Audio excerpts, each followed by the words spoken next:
முன்னேற விளையும் மாவட்ட திட்டத்தின் கீழ் நாடு முழுவதும் நிதி ஆயோக்கின் மூலம் 112 பின்தங்கிய மாவட்டங்கள் தேர்வு செய்யப்பட்டு 6 கருப்பொருட்களின் துறை வாரியான அளவீடுகளை சாம்பியன் ஆப் த சேஞ்ச் என்ற இணையதளத்தில் பதிவு செய்யப்படுகின்றது. காலாண்டிற்கு ஒருமுறை அளவீடுகளை ஆய்வு செய்து தரவரிசை பட்டியல் வெளியிடப்பட்டு அதில் சிறந்து விளங்கும் மாவட்டங்களை தேர்வு செய்து ஜைகா நிதியின் கீழ் ஊக்கத்தொகை வழங்கப்பட்டு வருகின்றது. தமிழ்நாட்டில் ராமநாதபுரம் மாவட்டம் முன்னேற விளையும் மாவட்ட திட்டத்தின் கீழ் 6 கருப்பொருள்களில் ஏப்ரல் 25 முதல் ஜூன் 2025 ஆண்டு காலாண்டில் வேளாண்மை மற்றும் நீர்வளங்கள் துறையில் முதல் இடத்தையும் மற்றும் இதர 5 துறைகளில் சிறந்த முன்னேற்றம் அடைந்ததன் அடிப்படையில் 112 மாவட்டங்களில் டெல்டா தரவரிசை பட்டியலில் தேசிய அளவில் முதலிடத்தை பெற்றுள்ளது. இதற்காக நிதி ஆயோக்கின் திட்டத்தின் மூலம் ராமநாதபுரம் மாவட்டத்திற்கு ரூபாய் 10 கோடி நிதி வழங்கப்பட்டுள்ளது. குடியரசு தினம் வருவதை தொடர்ந்து தனுஷ்கோடி, அரிச்சல்முனை மற்றும் கடலுக்கு மத்தியில் உள்ள தீவுகளில் மரைன் போலீசார் தேசிய கொடி ஏற்றினர். இந்திய திருநாட்டின் 77வது குடியரசு தின விழா வரும் 26ஆம் தேதி கொண்டாடப்படுகின்றது. அதன் ஒரு பகுதியாக இந்தியாவில் உள்ள மக்கள் வசிக்காத தீவுகள் மற்றும் மக்கள் வசிக்கும் தீவுகளில் பாதுகாப்பு படையினர் தேசிய கொடியை ஏற்றி மரியாதை செய்ய அரசு உத்தரவிட்டுள்ளது. கடலோர பாதுகாப்பு குழும கூடுதல் காவல்துறை இயக்குநர் ராமநாதபுரம் மாவட்ட கடல் பகுதிகளில் உள்ள 16 மக்கள் வசிக்காத தீவுகள் மற்றும் மக்கள் வசிக்கும் ராமேஸ்வரம் தீவுகளில் தேசிய கொடியை ஏற்றி மரியாதை செலுத்த உத்தரவிட்டார். அதன் அடிப்படையில் கடலோர பாதுகாப்பு குழுமம், இந்திய கடலோர காவல்படை, இந்திய கடற்படை, வனத்துறை, சட்டம் ஒழுங்கு காவல்துறை மற்றும் மீன்வளத்துறை அதிகாரிகள் இணைந்து ராமநாதபுரம் மாவட்ட கடல் பகுதிகளில் உள்ள குருசடித்தீவு, சிங்கிலித்தீவு, பூமரிச்சான் தீவு உள்ளிட்ட மக்கள் வசிக்காத 16 மன்னார் வளைகுடா தீவுகளில் தேசிய கொடியை ஏற்றி மரியாதை செலுத்தப்பட்டது. இதன் ஒரு பகுதியாக மக்கள் வசிக்கும் ராமேஸ்வரம் தீவில் உள்ள தனுஷ்கோடி, அரிச்சல் முனையில் தேசிய கொடியை ஏற்றி மரியாதை செலுத்தப்பட்டது. நாளை மறுநாள் 21ஆம் தேதி அன்று காலை 10 மணி முதல் மாலை 5 மணி வரை ராமநாதபுரம் மாவட்டத்தில் உள்ள ராமநாதபுரம் அரசினர் தொழிற்பயிற்சி நிலைய வளாகத்தில் மாவட்ட ஆட்சியரின் மேற்பார்வையில் இந்த ஆண்டிற்கான பிரதம மந்திரி தேசிய தொழில் பழகுனர் பயிற்சிக்குரிய தேர்வு முகாம் நடைபெற உள்ளது.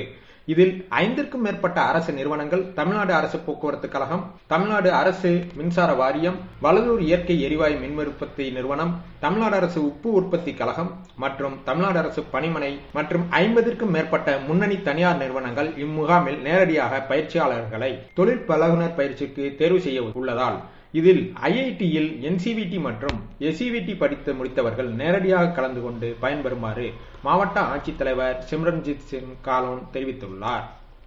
ராமநாதபுரம் அரசு நகராட்சி பெண்கள் மேல்நிலைப் பள்ளியில் மாவட்ட ஆட்சித்தலைவர் சிம்ரன்ஜித் சிங் காலோன் புத்தக திருவிழா வாசிப்பு இயக்கத்தை தொடங்கி வைத்தார்.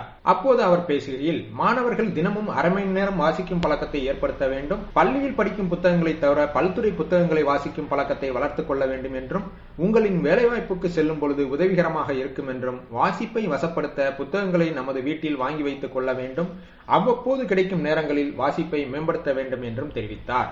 ராமநாதபுரம் ராஜா மேல்நிலைப்பள்ளி மைதானத்தில் வருகின்ற 25ஆம் தேதி முதல் பிப்ரவரி 4ஆம் தேதி வரை நடைபெறக்கூடிய 8வது புத்தக திருவிழாவின் ஒரு பகுதியாக நமது மாவட்டத்தில் உள்ள அனைத்து பள்ளிகளிலும் வாசிப்பு இயக்கத்தை நடத்த வேண்டும் என்ற நோக்கத்தில் அனைத்து பள்ளிகளிலும் மாணவர்கள் புத்தகங்களை வாசிக்கும் நிகழ்ச்சி நடைபெறுகின்றது. இக்கூட்டத்தில் மாவட்ட முதன்மை கல்வி அலுவலர் திருமதி எல் ரஜினி, பள்ளி மாணவ மாணவிகள் மற்றும் ஆசிரியர்கள் உட்பட பலர் கலந்து கொண்டனர். ராமநாதபுரத்தில் தலைக்கவசம் அவசியம் மற்றும் வாகன விதிமுறைகள் குறித்த இருசக்கர வாகன பேரணியை மாவட்ட ஆட்சித்தலைவர் துவக்கி வைத்தார்.